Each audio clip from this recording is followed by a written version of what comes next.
Peace and namaste, everybody. Say hi to folk at Quiet Energy, Janet, PL, Martha, Brother Ed. Uncovering timeless wisdom, spiritual growth, and detachment from material concerns. Peace and namaste, everybody, friends and strangers. I've got my earphones on today because I'm listening to the birds outside, and sometimes we hear cars, so I'll turn that down, get somebody going up the road there. But I like listening to the birds, and if you like it too, let me know. I find it to be peaceful. Peace and namaste to the birds too. So welcome to Mystic Sunday. It's an hour. I'm near-death experiencer Peter Panagore, MDiv, a mystic, scholar, storyteller, contemplative, yogi, an Audible best-selling author. Experience, not belief. That's what this is all about. It's about mysticism, transpersonal experiences that have lots of different types of mystical experiences in them. Because what we learn in the classic literature of mystical experience is that the way out is actually in. So we find ourselves consumed by the relentless pursuit of material wealth, success, and fleeting pleasures in our modern world. However, as we delve into the ancient mystical teachings, we're reminded that true fulfillment and contentment, both capitalized words, which is an old way of designating the transcendent, fulfillment and contentment, capitalized, lie not in the external world, but within ourselves. As your contemporary spiritual seeker, ever since my first NDE, I've found solace and wisdom in the timeless teachings of ancient texts and traditions, such as the Gospel of Thomas, the Tao Te Ching, the Bhagavad Gita, the Dhammapada. That's a hard word for me. The Dhammapada, Buddhist, and Sufi poetry of Rumi, which I read a lot of before I went to divinity school. And then when I went to divinity school, I stopped reading them. I didn't want to pollute, that's not quite the right word, risk getting caught by the church as I studied mysticism. What we're doing here these days is sort of a cross-examination or finding the similarities between these teachers. These teachings emphasize the importance of focusing on our inner transformation, detachment from material concerns, pursuing spiritual growth, and union with oneness, called by many names, and all of them metaphors. We're going to look at the teachers I mentioned and see that they say, if not exactly the same thing, but pretty close, because metaphor is always a little slippery. They're always talking about the one. So let's pursue our spiritual growth right now, briefly using our breath to become present to ourselves as we chant 3 ohms, feeling the vibration in our voices. I can feel that right now as I speak, in our heart and in our brow. Drive it up through your jawline, right to the brow. And then we're going to do a little pranayama breath as we always do, because where 2 or 3 are gathered, or even 1, according to the Gospel of Thomas, where 1 is present, where 2 or 3, it multiplies itself. It's always the I am is always present, the inexpressible vibration of the divine presence. And we share this in sort of like a phase lock between each other in groups. It's bigger than us. So let's listen to your breath and feel your breath riding up and down your body, riding your spine during your pranayama. And you can follow my breath and we can breathe together. 3 ohms, feet flat on the floor. Welcome, everyone. I'm glad you're here.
Jesus said, don't worry, be happy. No, he didn't say that. Jesus said, that's what Paul said, believe it or not. Jesus said, don't worry from dawn till dusk, and from dusk till dawn about what y'all will wear. Yeah, I put in y'all because it's a plural you there. So let's go back. I'm going to read that again for you. Don't worry about, Jesus said, don't worry from dawn to dusk and from dusk to dawn, like never worry about what y'all will wear. The Gospel of Thomas is a collection of sayings attributed to Jesus. And if you've been on this channel for a while, you know that we're on this long examination of the Gospel of Thomas. We're verse by verse, saying by saying. Now, that particular gospel, it contains this profound message that resonates with me deeply because Jesus was a oneness teacher. And ever since my first NDE, oneness with my beloved remains the soul and soul, S-O-L-E and S-O-U-L, remains the soul and soul desire of my heart that transcends this world, this body, and this life. I didn't pick, I can argue that I picked it when I was dead, but I didn't recognize that it would really have meaning in my physical life. I had to live into this choice that I made on the other side. We live into our spirituality. We live into oneness. Now, Thomas saying 36, don't worry about the external. That's the summation of it. Don't worry about the external. Don't worry about the external. Don't worry about the world. Saying 36 teaches us not to worry about material needs, but prioritizes spiritual growth and trust in divine providence. This is what all of the teachers teach. This echoes the teachings found elsewhere in the Bible Gospels. And this is a true reminder of contentment. The not worrying about the external world and the aiming at the spiritual self is the access to the true contentment of inner peace. And that's a capital T and a capital C. The true contentment of inner peace, capital P, lies beyond the realm of possessions, or position too, position in the world, or possessions of the world. This contentment, it's beyond this world and all the measures of material success. The Tao Te Ching, and I have a new copy that someone sent to me, and I thank you very much. It's a wonderful copy. It's a wonderful translation. The Tao Te Ching, an ancient Chinese text attributed to Lao Tzu, shares a similar sentiment to Jesus. In verse 44, Lao Tzu emphasizes the value of contentment and peace over material wealth. This teaching reminds us to find solace within ourselves and not to rely on external factors for happiness and fulfillment. The question is how? Similarly, the Bhagavad Gita, the sacred Hindu text, teaches the importance of detachment from material desires and pursuing spiritual growth. Chapter 6 emphasizes the significance of transcending our conditioned nature of existence and focusing on self-realization with a capital S, focusing on the self-realization, aka also known as enlightenment. The Dhammapada, a collection of Buddhist teachings, reminds us what? What do you think it reminds us of? Take a guess. That inner peace and detachment from material concerns are essential aspects of our spiritual development. Verse 204 highlights health, contentment, and attaining nirvana, the ultimate state of liberation. Lastly, the Sufi mystic, and as you probably know, if you hang around this channel at all, my favorite mystical poet, and I'm not the only one for a period, and if not still today, Rumi's, if not the leading poet, uh, consumed in the United States, read in the United States, it was at one point. So Rumi, whose work has captivated readers across centuries, offers beautiful insights into spiritual growth, detachment from material desires, and the inner journey toward self discovery.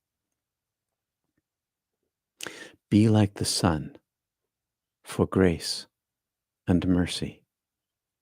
Be like the night to cover others' faults.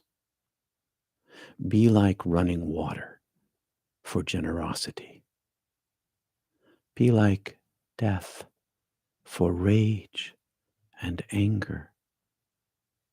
Be like the earth for modesty. Appear as you are. Be as you appear. You'll find more quotes in the description below from Lao Tzu and Buddhism and the Gita. For a modern spiritual seeker like myself, and I am still in my pursuit, infinity is always beyond the measure of humanity. But in measure, it lives inside us, the more space we give to it. So for a modern spiritual seeker like myself, the wisdom gleaned from these ancient texts, these mystical texts that get handed down and are still in print after thousands of years. These ancient mystical texts, teachings, and traditions provide invaluable guidance for navigating our complex world. I use them because they help me navigate my mystical experiences. They've guided me and helped me along my path. Their wisdom is invaluable to me. By prioritizing spiritual growth, cultivating detachment from material concerns, and focusing on inner transformation with a focus on breath, we can embark and progress on a spiritual journey of self discovery, inner peace, and a deeper understanding of our place in the world, our higher self, in life, and in the life to come, when death's door opens with finality. What you seek is already here inside you. It is you. It is you, and it is everything there is. Deep pursuit of the beloved shows light everywhere and results in detachment and results in a reorientation of the self to your own eternal nature. Back when I was a hitchhiker, I would hitchhike by the side of the road with my sign, and I would practice trust. Trust that I would get the ride that I needed. I let go of my time, not knowing how long it would take me to get anywhere. It was a practice of detachment from time. There's lots of practices of detachment. Stopping and taking a breath when your favorite bowl breaks. Doesn't mean that the emotion is going to go away necessarily, not the rush of the biology. Oh, I broke my bowl. But a single breath can remind you to open your inner door, the same one that leads to finality in body, but eternity in spirit. Open your inner door repeatedly and find the one you seek. Now, as we continue on our spiritual quests, let's be open to the teachings of various ancient mystical traditions, not just the one you're familiar with, recognizing their wisdom's universal and timeless nature, and maybe not just the one you were raised in, if any. By doing so, we nurture a sense of interconnectedness by cultivating our trust in the inherent wisdom of the ultimate reality, eternal, infinite, who transcends causation, giving gifts of safety, security, courage, peace, vision, and understanding to guide us in life from event to event, from the inside out.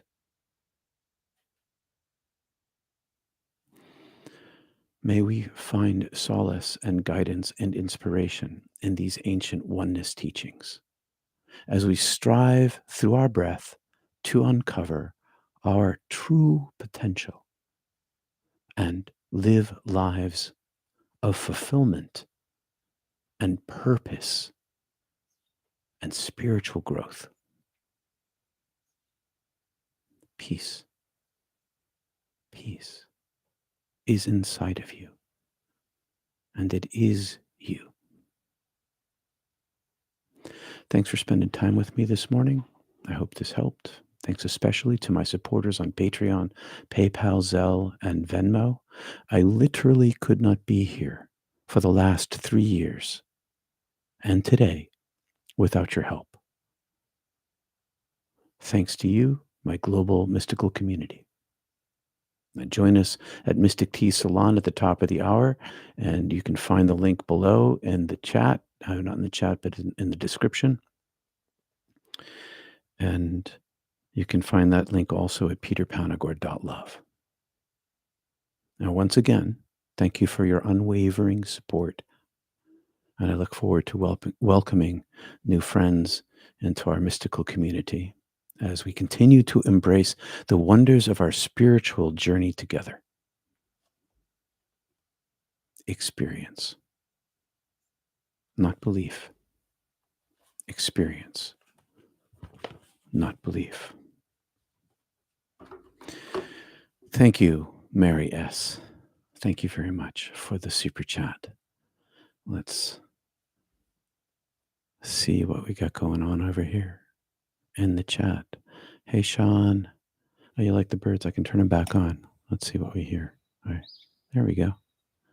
There we are. Hi, Zoe. Sean and Brother Ed. I love the Mystic Sunday message of love and wisdom. May it live long and prosper. May it live long and prosper. Thank you, Brother Ed. Anna from South India. We are Colombia, South India, Ireland. Wow, we really are a global group. And I know that in England, there's somebody in England, so he's over there. Diane, good morning. Robert, what you seek, why you seek it, and what agenda do you have? Seeking both what pleases the Father. Where did it go? The Father, what is selfless and to what end is so important. Lee, you can't wait to hear this today. I'm glad you were here, Lee. Marius, thank you, Sylvester. Thank you, Sylvester, for your super chat. Bonjour, Rowan in France. We are, my gosh, we're really around the globe. This is fantastic. That was a black-capped chickadee. Jonathan. Hi, Peter, and everyone from Eugene. I was in Eugene a long time ago, back in 1980. I'm pretty sure our tour group went through Eugene, our theater group. Hi, Mary. Great spiritual reminder about mystical life. The happiness you seek is the happiness you are. Rupert Spira. Realizing I've walked through a portal and hear you in a new way. I was telling you that, Lee. Yeah. Because, yeah. Yep. That's really great. Yes. Candyman from Boston to Costa Rica forced us to put all our worldly goods in 10 boxes. Very liberating. I can now relate to letting go and embracing my spiritual side. Yeah. When you give up all your stuff. Good for you, Candyman. That's a practical way of practice. 10 boxes. Wow. That's quite the stripping down. Wow. Hey, Lee. I know. Yes, says Lee. Yes, I know you know. I know you know because you can't not know now that you know. Um, Oriana Astara, to be detached, what do you feel about giving up everything to pursue spirituality? Well, I made a choice a long time ago. You can do that. I mean, Candyman was just saying he kind of did that. I chose to have a family. And, when you get a family, you can't give up everything. You can give up everything. That's an external practice, as Candyman's doing right now. He's given up, he's got 10 boxes of his life from Boston that he's living with at Costa Rica. And that's a pretty serious stripping down, as I said a minute ago. And the external practices help the internal journey. But the interior journey matters more than all the rest of it. If stripping down and pursuing the spiritual life gives you what you need in order to strip away your interior world, then more power to you. I mean, look at Lao Tzu and Jesus. They got nothing to their name, basically, as far as what we know of Lao Tzu, and which isn't a whole lot. So stripping down can really help. The fewer encumbrances you have, the more you can aim your life. But you can also learn to aim your life while having encumbrances. I mean, I think of the rabbis who in Eastern Europe, there was this rabbi who was a shoemaker or something like that, and he also ran the synagogue, and he had kids in the living in the shop with his wife and his kids, and talk about having a burden. But he was also a mystic. You can do both. It's not one or the other. Definitely, stripping down can help you. That's what. That's why in monastic settings they don't own anything, because it really does help. So if you can do that and survive, more power to you. But if you can't, well, it's hard. Survive, I mean, like eat, and clothe yourself, that kind of stuff. But it is helpful, and Candyman's doing it doing it in a way. One day, what you mentioned about reading the ancients to help navigate mystical experience truly resonates. Even you. Thanks for mentioning it. You're welcome. It makes a big difference. And it's not about head knowledge. We've said that a bazillion times. It is about the interior practice of stripping away self. But head knowledge, I mean, that really helps. It helps because you're not alone. Oh, I had this mystical experience of oneness, and who else had one in the world? Oh, all these other people. Um, Thank you, Quiet Energy, for the super chat. You're right, Wendy. The more we read, the more we know. Sylvester Peter, was life brought here from alien system? I don't know. I don't know. I don't know. It doesn't show up in the historical record at this point, in the geological record, but maybe it will someday. We look at our DNA and we say, "Oh, that's human DNA." Do we know that it's all human DNA? I don't know. We have a lot of similarities to other animals in our DNA, so there's that. Um, but I don't know. Do I? Does it make? But one thing I am sure of, that there is other life in other systems, solar systems, because I've seen it with my own eyes. Twice in my life, I've seen unidentified flying objects and chased one once. So I have no doubt. I saw it through crazy physics stuff that you can't do. Humans can't do the things that I saw happen. So thank you, Ariel, for the super chat. So I don't know, Sylvester, maybe, but I don't know for sure. I have no way of knowing. I have this weird thing in my head. I'm a very analytical, material based thinker. I I like evidence. I like scientific evidence, and there isn't any yet. If there's a way to prove that, wonderful. But I don't have a need to believe in anything, really. That's what happened to me when I was dead. My belief doesn't change anything. Whether I know about something or don't know about something doesn't change whether it is or it isn't. What really matters to me is when I change myself. And when I change myself by stripping away myself layer by layer, breath by breath, I find that the wonders of the world, as beautiful and as fantastic as they are, and as much as knowledge is power in this world, and knowledge is this, uh, helps us understand ourselves as human beings, um, all that's passing away for me. As wonderful as it is, it's not the thing itself. Um, so I'm curious whether alien life has seeded Earth. I mean, we know, or we believe that we know, science is showing that it's likely, I guess is a word I would use, that the water came from off-world. Water did not originate on Earth. Water is the basis of life. So there is that. But otherwise, I don't really know. AJ, you mentioned that you started studying Eastern mystics and secret while you studied in divinity school. Before I went to div school, I was studying the mystics. I still had the books, but I wasn't public about it. When and how did you decide openly to include these Eastern studies in your mystical teachings? Like 3 weeks ago. Like it's always been in my head, and I've always been using them. Well, actually, it's more like 3 years ago. I started, bringing Rumi forward and Kabir and Hafez and some Lao Tzu. So I started when I started this channel. But recently, I've been able to be more specific about the comparatives, about the similarities. I've been able to find ways to find the similarities that I know are there, but I wouldn't be able to tell you how to find these things because I've read them so long ago.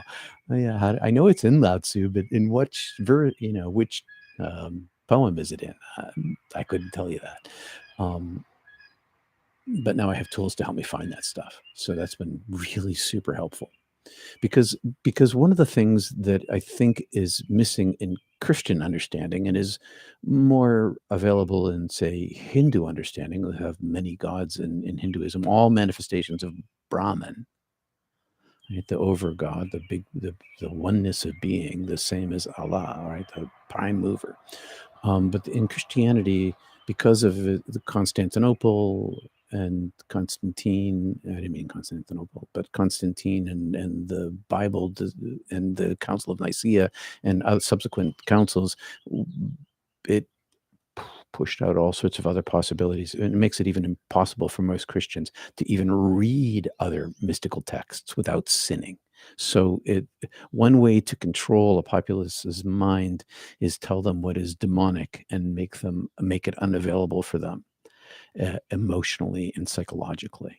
And then you don't have to do any sort of cross-cultural religious examination and discover that, like all the mystics, they're all talking about the same thing. Um, it's only recently that I've been able to develop it more fully. I've been trying to develop it more fully, AJ. I remember you reading those books. Yeah, I was, Wendy. I was totally reading those when we knew each other. I thought you were so cool and ahead of your time. Shucks. So Wendy and I have known each other since college, since the autumn after I died. We sat next to each other in a sociology class. So we have been friends ever since. And um, yeah, I was reading those books then. I was breaking from my cultural tradition for sure.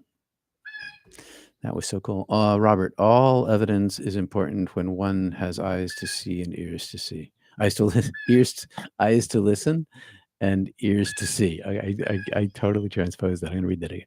All evidence is important when one has eyes to listen and ears to see. So the eye and the ear and the feeling of the prana of the energy of the chi of the life force energy is one. So the eye that sees and the ear that hears is the same as the ear that sees and the eye that hears. They're one experience. And that is what came back with me when I died. I came back with this sense of being able to feel the divine inside of myself and inside of everything. And it's all one sense. So eyes to hear and ears to see. There is also listening and seeing those things of dreams and the past. Yes, there are transpersonal experiences. To connect the all is so important. That happens when you connect to the all in the all. Lee, yes, they reinterpreted the Jesus' message, sadly. Yes, they sure did, meaning those theologians. Betty Lou, good morning to you. All right, my friends, we reached the end of the chat. We can meet in a half an hour, less than half an hour at the top of the hour. I do like to keep these things tighter and shorter if I can, just because it's better for the people who watch it after us, who are watching it by recording. Then they're not intimidated by the 1 hour length that we sometimes have, which is really great because we have good conversations. But Mystic Tea Salon at the top of the hour. I'll see you then. The link is below. It's also at my website, peterpanagore.love. The birds are so beautiful. Peace to everybody. Peace to everybody. Namaste to you all.